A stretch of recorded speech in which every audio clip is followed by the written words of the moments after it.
Hi, I'm Christopher Ray, and welcome to the first of 3 video lectures about Yu Hua's novel Brothers. I recommend that you also check out the brief video introduction that I made to Yu Hua's life and works. Yu Hua is better known perhaps for To Live, a 1992 novel, and it's one that has been acclaimed for its realistic depiction of life in China, particularly revolutionary China.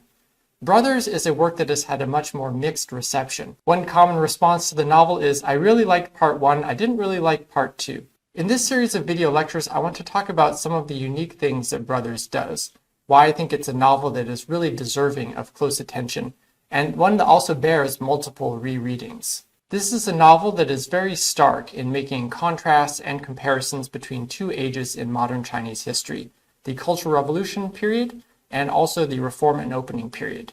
One of the themes that Yu Hua himself has identified as being central in Brothers is the vast disparities, the 巨大的差距, that exist in China. But I want to argue in this video lecture that a lot of this disparity is a result of what I would consider to be a small town mindset. And I want to focus in this video lecture in particular on Liu Town. One of the unique aspects of this novel is the voice of the narrator. This is an anonymous collective voice. This is not an individual. It's not a character in the novel exactly, although it's implied that this person is an inhabitant of this fictional town. And so what does this voice do? This is a novel of highs and lows, of very tender moments, of hilarious moments, and also moments that are quite wrenching. Extreme cruelty and violence are meted out against multiple characters. I'll argue that these vast disparities, to a certain extent, are rooted in a very petty mindset. You could call it a provincial mindset, you could call it a small town mindset. But I don't think this is just about place exactly. I think this is about scope of vision. I see resonances between Brothers and The True Story of A.Q., a 1921 story by Lu Xun, the father of modern Chinese literature. The True Story of A.Q. is set in a small town called Weizhuang, and while a lot of the focus of the narrative is on A.Q. and all of his deplorable personal habits and his petty mindset, there's also an indictment of the crowd, and I think that this is something that Yu Hua replicates in Brothers, in showing a self-defeating mindset among these townsfolk. And I see a broader agenda at work here, that Yu Hua is not just satirizing people who live in small towns in China. He's actually saying that China as a whole is kind of succumbing to a small town mindset in its attempts to grow big, to become a great nation. But in fact, it keeps hamstringing itself with very petty types of ingenuity. Brothers is a massive novel. It was published in 2 parts in 2005 and 2006. Part 1 is set during the Cultural Revolution of 1966 to 1976.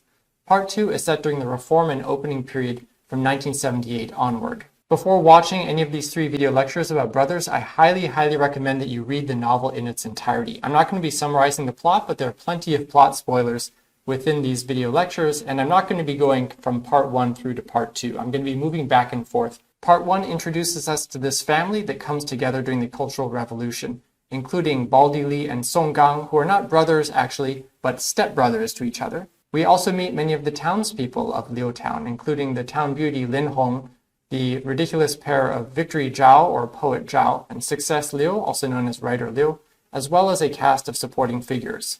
And this novel begins kind of at the end of the story, so we have a non-linear plot being laid out for us. Baldi Li, our Liu Town's premier tycoon, had a fantastic plan of spending $20 million to purchase a ride on a Russian Federation space shuttle for a tour of outer space. And we learn that this is at a moment far in the future from the Cultural Revolution, at which his brother has already died and been cremated, and Baldi Li wants to send his ashes into outer space. I want to highlight several things in this opening passage. The first of which is that we have someone talking about our Liu Town. So this is an anonymous townsperson, presumably, someone whom we never meet, who never appears as a named character in the novel, but who guides us through the story of this town and the story of its inhabitants. Second is that we have absurdist toilet humor right away, that there's this kind of satire of the vulgar rich, right, where we have money and shit literally put together. There's also a fantastical element that we are imagining ourselves floating in outer space, this dream vision of moving beyond the planet. So in the very opening passage, Yu Hua is telling us there is a cosmic vision to this work. It is not purely terrestrial. It's also a passage that moves us immediately from the ridiculous to the sublime, that we are looking down at this glorious planet stretched out below us. So as I'll mention in the 3rd video lecture about this novel, there's an abrupt tonal shift, even within a few words. And Yu Hua closes this passage with a note of sentimentality, that there's nothing worse than being without a family. So this novel begins with both highs and lows in a single paragraph. And we have many, many other highs, such as Song Fanping's dunk, this remarkable thing, the first time Liu Town has ever seen anyone dunk a basketball. This is like a heroic wartime exploit. It hadn't been this loud even back when the Japanese invaded. It's also a novel of lows. One of the most obvious is the beating to death of Song Fanping, which does not end with that. After he dies, his body cannot fit into the coffin, and so the undertakers need to break his legs in order to fit it inside. So this is a novel that restages a lot of iconic scenes of violence from the Cultural Revolution, like home invasions and struggle sessions and ritual humiliation of victims. But it also goes much further into what I would call a realm of the abject. So I think Yu Hua is pursuing a politics of abjection. He repeatedly abjects different characters. This is putting someone through a maximum degree of a bad experience. So someone who is in an abject state is completely without pride or dignity. They have self-abased or they have been abased. Many other examples occur throughout the novel. For example, Song Fanping and Liu Lan's wedding day, a fight breaks out and Song Fanping gets beaten up. Not only does he get beaten up, but then he has to offer cigarettes to the people who beat him up. Or when the boys catch shrimp and deliver these cooked shrimp and wine to their father in prison, he ends up not getting to consume any of it. All of it is eaten by the guards. In part 2, when Song Gang is emasculated and is given fake breasts in order to sell this boobs cream, this is presented as a type of ritual humiliation. So Song Fanping, the father, is put in an abject state in part 1, and Song Gang, the son, is put in an abject state in part 2. So we can see a pattern here of what I would call doubling down, that we have 2 books, 2 parts, we have 2 brothers, 2 eras, and we have also repeated behaviors. So Baldi Li mimics the behavior of his biological father in peeping at girls' butts in the latrine. Song Fanping and Song Gang both suffer in similar ways. Mama Su gets impregnated by a man who loves her and leaves her. Same thing happens to her daughter Missy Su. So in part 1, we've met many characters who are not really estimable people. They are very petty in some ways. And then what happens when their pettiness is magnified, when they get all of the resources of the Reform era, when everybody gets rich? Poet Zhao and writer Liu, I think, are 2 characters who deserve special attention here. Because at the beginning, they're just presented as kind of foils to Baldi Li, as his tormentors and people whom he torments in turn. And so they're kind of ridiculous figures and maybe just considered minor figures, but they come back in a remarkable way in the second half of the novel. So Brothers stages a story of disparities, where there are different outcomes, horrific deaths, and tremendous wealth for different characters. So what are the causes of these disparities? There are several answers to this question. I do think that the agency of Baldi Li, his initiative, his self-madeness is quite important. So I'll talk about how he acts as a trickster figure who's quite marginal, but also world-making. I'll talk about him in the next video lecture. Here I want to emphasize this small-town mindset that I think is pervasive through the novel. We get it expressed both by the lead characters, also by the secondary characters who have names like the Tweedledum Tweedledee pair. We also get it for the anonymous inhabitants of Liu Town. All of them, the named characters and the anonymous ones, are easily manipulated. As things change, as circumstances change, they adapt to it, but they mostly adapt in ways that are very self-serving. They tend to be quite passive, so they don't change anything, but they are changed by things. They're quite weak. They don't stand up for other people with only a few exceptions. They tend to be very short-sighted, and they kind of go along, they kan 热闹, they kind of watch the excitement and are participants, like they go watch the beauty pageant. They're driven by on trucks. And so I would say that these townsfolk are symbols of a vast disparity between moral ideals and reality. I would say that the inhabitants of Liu Town are very much like the inhabitants of Weizhuang, the town setting of the true story of Ah Q. Ah Q is this rather petty, indifferent figure who lives in a temple. He doesn't have a home to call his own. And he is both a petty bully as well as an opportunist, as well as someone who is scapegoated by the community. And you could say that his psychology is one that illustrates the disparity between psychology, where he has all of these repeated spiritual victories, he calls them, where he gets beaten up in a fight, but he believes that he actually won. That's the story he tells himself. And the actual reality that he lost the fight. This is a story set at an epochal moment of the 1911 revolution that overthrew the Qing dynasty and established the Republic of China. And one of the questions asked, and I think answered obliquely in this novel, is how much has really changed? Not that much, really. The gentry are still in place in this town, and they adapt themselves in order to retain their power. So AQ has become an epithet of anybody who is self-defeating, who believes that they're winning when really they're losing. It also indicts the bystanders, who are no better than the protagonist, but who make him a scapegoat. So this is a story that is shot through with negativity that is very much rooted in a type of small town politics. In this story, the last people represented are not AQ, but the inhabitants of Weizhuang.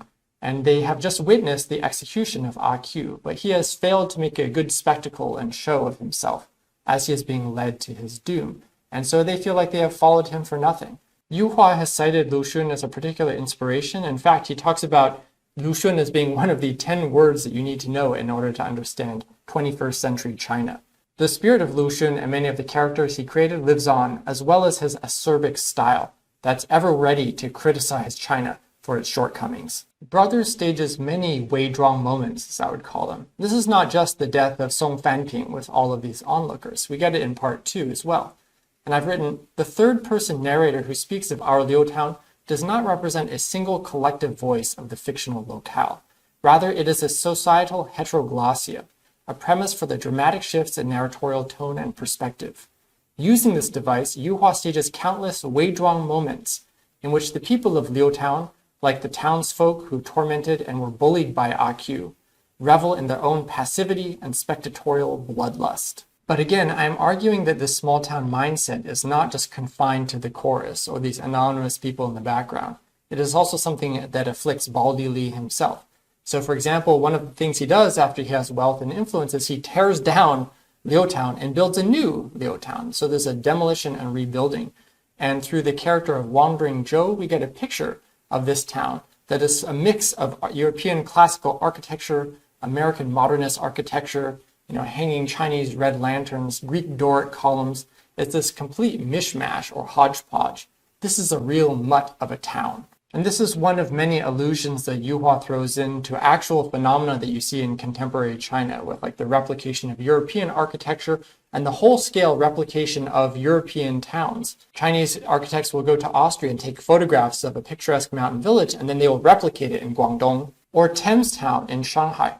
This is a kind of global village replication that is taking place on a national scale all across China. It is also a phenomenon that has attracted widespread international attention and scholarship. So across Reform-era China, you will often see a slogan that goes like this: let the world get to know whatever this locality is. Let this locality go toward the world. So it doesn't matter if you're in Jilin province in the northeast or wherever you are, you're going to see this slogan and this logic repeated again and again. In Brothers, Baldy Li puts Liu Town on the map as the Virgin Beauty Town. That's what it becomes famous for. This imperative to bring the world home is one that has been part of contemporary Chinese culture for decades, and it has attracted a lot of comment, including by filmmakers like Jia Zhangke, who in his 2004 film The World, which was released just a year before Brothers Part 1, really focuses on a Beijing theme park called the World Theme Park, in which you can see the world without leaving Beijing, that the world has become domesticated within China and within China's capital city.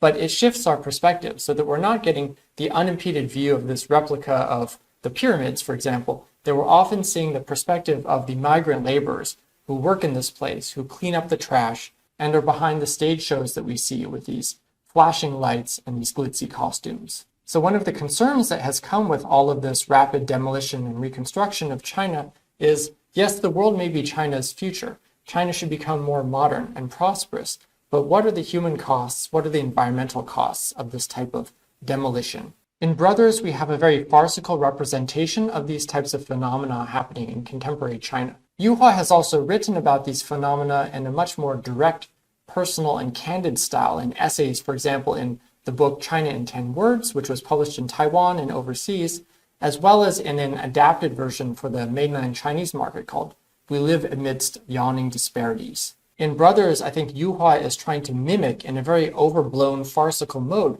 this big-time discourse attendant on China. This is a discourse partly promoted by official China. Finally, China has come into its own and is a great nation. We also have the China story being told as a big story around the world. So the ultimate of being rich is to be China rich. China has turned into an adjective or modifier meaning extreme. And I would note that this is not just a discourse confined to journalists or policymakers or pundits.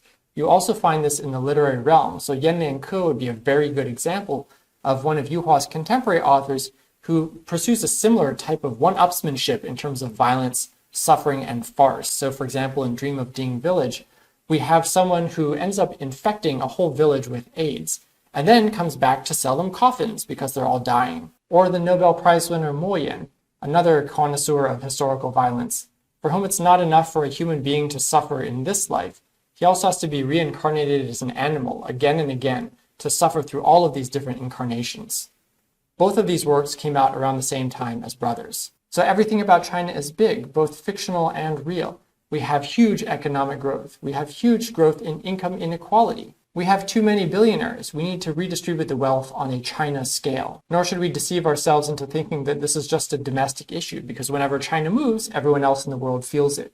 Yu Hua's novel seems to anticipate China's participation in the 21st century global space race. But this seems to be kind of the final frontier of vast disparities. So the question I want to leave you with for now is, in the end, despite all of his triumphs, is Baldy Li's ingenuity just a type of petty ingenuity, a 小聪明? He goes from rags to riches, he sleeps with 1 million women, he gets the town beauty, but he has lost his brother. Has he outsmarted himself? Baldy Li is a standout figure in Liu Town, but he is also a product of Liu Town. Baldy Li comes across partly as a vehicle for this message that it's a small town after all. Even if we become rich and powerful enough to travel the world, or even send something into outer space, even if we go to that final frontier, if we can't shake that small town mindset, we'll ultimately be defeating ourselves.